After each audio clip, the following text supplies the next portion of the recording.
My opponent's speech is over the Grand Crossing, and this is a new NFL stadium built near the LA area. And her main claim is that the stadium will be highly impractical. Her supporting claims are that it will be high in cost and it will be a debt and be a burden on taxpayers. Her second claim is that it will negatively impact our area. And her third claim is that it will fail to provide economic benefits. In her conclusion, it says that, well, in this time of despair, it's highly immoral to take part in such a wasteful project. The impracticality of the NFL's Grand Crossing resides in the stated facts.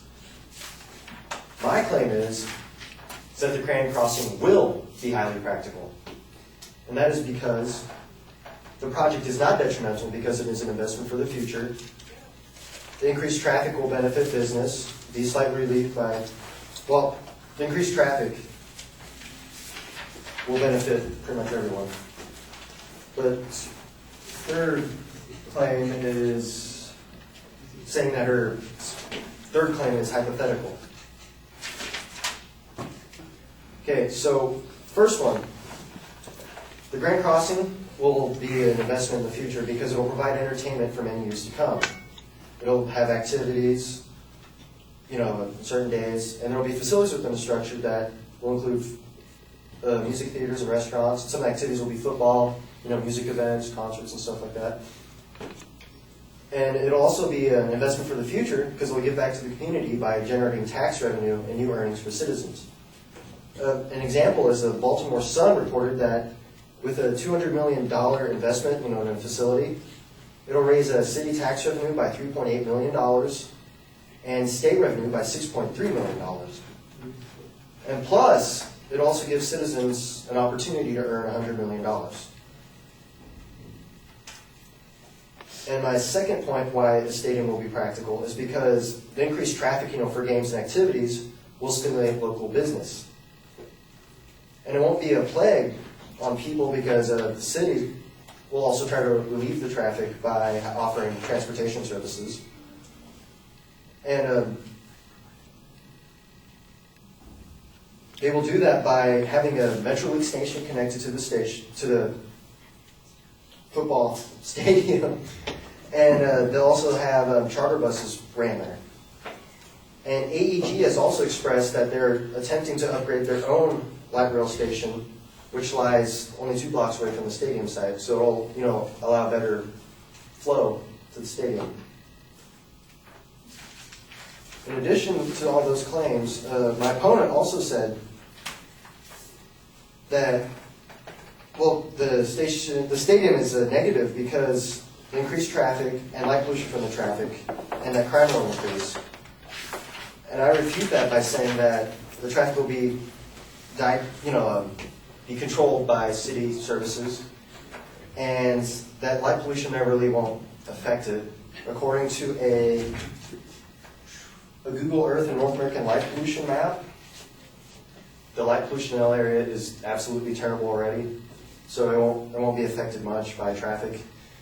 And the crime rates will actually decrease because there will be an increase in security and law enforcement in there, to protect that investment in the stadium.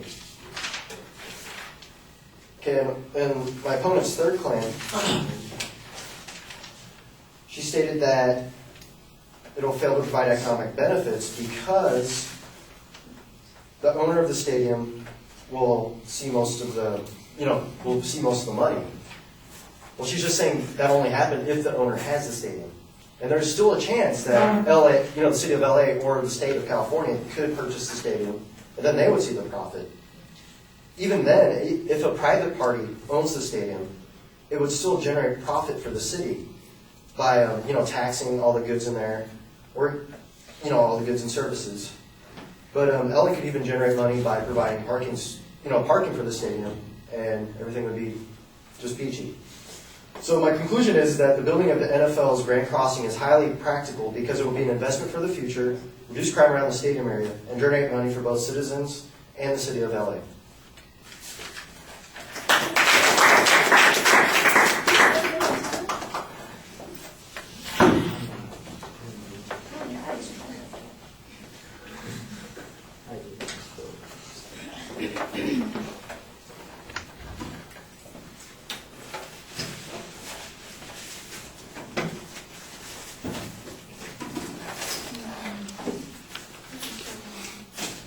All right, everything's labeled out pretty clearly, but you do spend more than a minute just reviewing what the advocate's claims are, which you're going to do again in the body of the speech anyway, so maybe you could cut to the chase a little bit faster.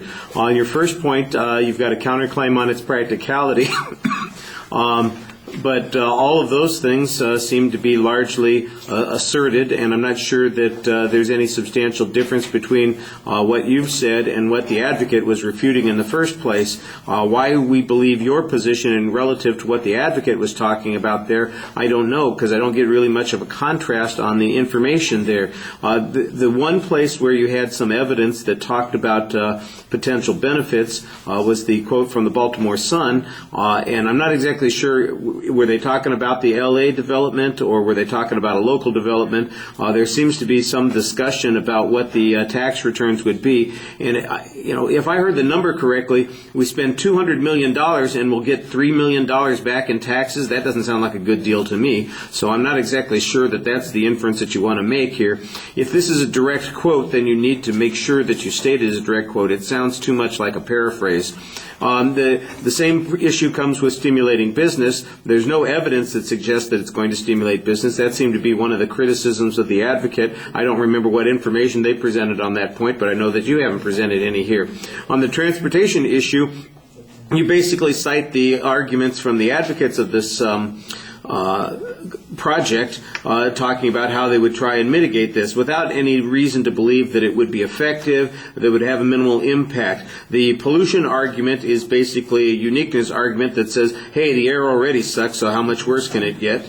And I guess that's probably a reasonable response here, especially I think if you can contrast it to whatever the advocate presented, which unfortunately you needed to do more of. On the third point, basically you're talking about what the economic benefits are going to be. Say LA or the state could ultimately purchase it and then they would get all of the benefits. I'm not sure if the benefits accrue to the stadium owners or to the teams playing in the stadium. And this is just one of those places where I'm getting counterclaims without a lot of development of the proof. You've basically presented an outline of what the argument is on the other side without necessarily coming to grips with either the evidence that they presented or providing evidence for those particular claims. All right, thank you.